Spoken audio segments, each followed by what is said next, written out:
It's part of our Constitution. You know, the right to bear arms is because that's the last form of defense against tyranny, not to hunt.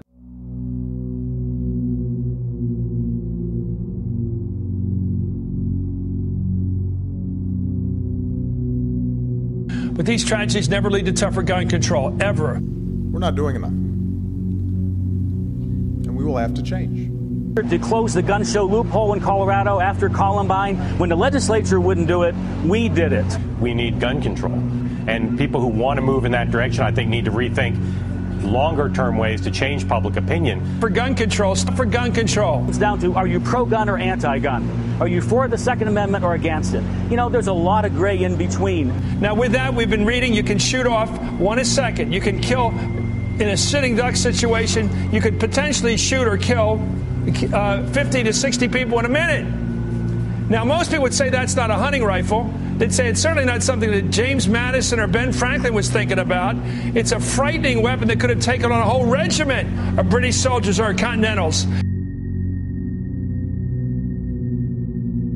Original intent. Does anybody really think Ben Franklin was thinking, give people the right to carry any kind of firepower they can put on their shoulder? Of course he wasn't thinking that, because he had no imagination for something like that existing, I don't think. I don't think. We can't tolerate this anymore. And to end them, we must change. No single law, no set of laws can eliminate evil from the world or prevent every senseless act of violence in our society.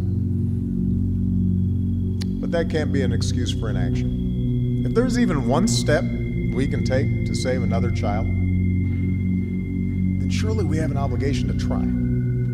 Are you okay with a 100-bullet clip?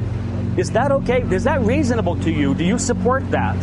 And we're going to hear all the excuses, but we have to put that question to them, because I think most people, reasonable people, will say, this is insanity. That something has to be done. We are going to have to take meaningful action. We have endured too many of these tragedies. When is it going to get so bad that lawmakers, people in Washington, will address what's happened? This is something we're going to have to do. We're going to have to take some action. This has happened too many times. We'll see in the days ahead what that amounts to. But, you know, people don't talk about trying to get these guns out of the hands of these emotionally disturbed people.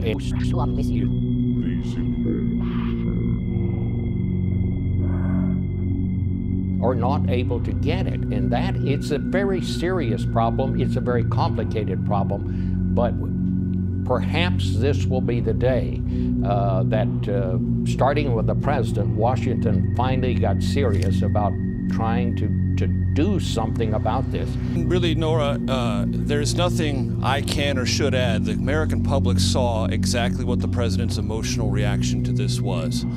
It was evident to everyone who watched the president pause, to take in the moment of that pause, and they saw him wipe a tear from his eyes. That, in all ways, encapsulates the president's emotional reaction. And when he said to the country, we've seen too many of these tragedies, and that it is time to take meaningful action, comma, regardless of the politics, he said something he has never said before in immediate reaction to events like this, which he has witnessed in his presidency. Mass shootings, victims, children, inexplicable horror, suggesting to the country that he is prepared to take action and perhaps political risks he hasn't before to confront and change the underlying dynamics that brought this tragedy and this grimly historic day to the briefing room and the rest of the country.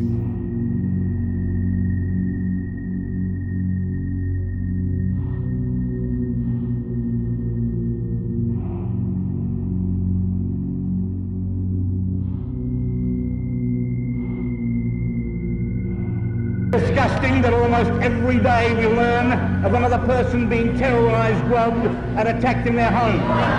They're fed up with false promises and sick and tired of living in fear.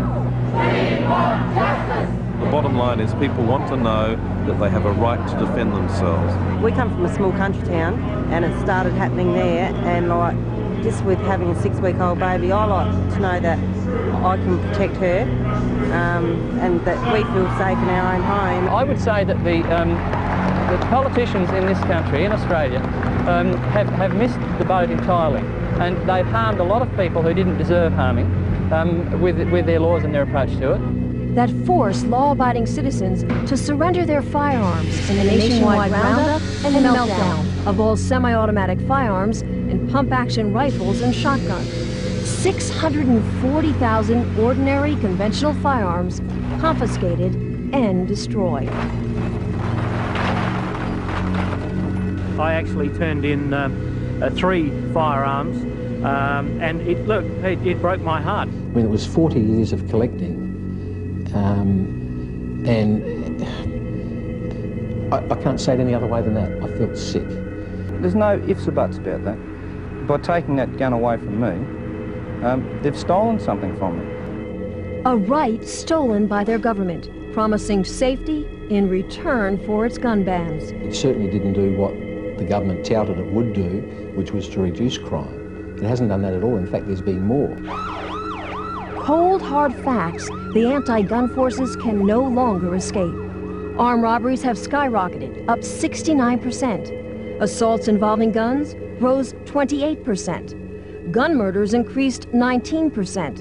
And a new phenomenon, home invasions jumped 21%. An increase politicians insist they can't explain because they're still trying to legally define what a home invasion is.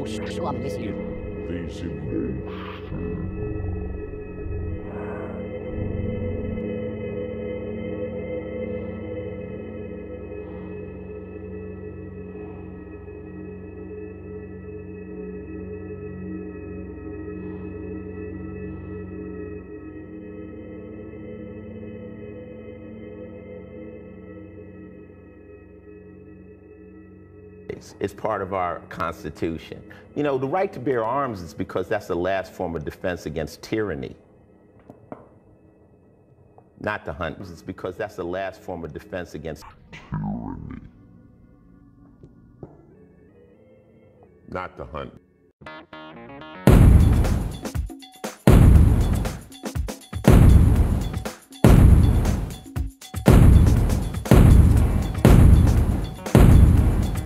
Because that's the last form of defense against tyranny. Not to hunt.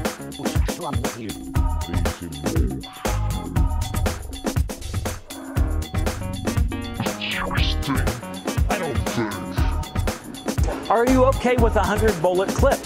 Is that okay? Is that reasonable to you? Do you support that? And we're going to hear all the excuses, but we have to put that question to them, because I think most people, reasonable people, will say, this is insanity.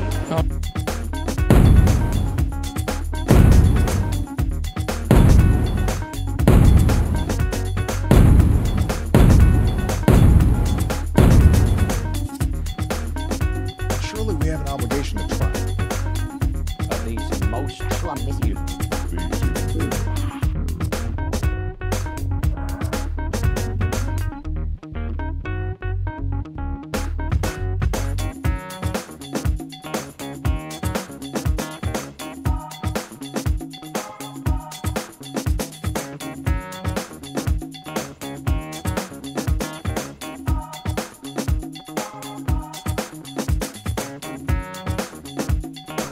Armed robberies have skyrocketed, up 69%. Assaults involving guns rose 28%. Gun murders increased 19%. And a new phenomenon, home invasions jumped 21%.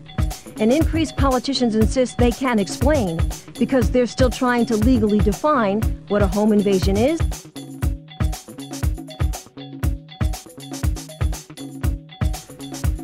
Then surely we have an obligation to try. Suggesting to the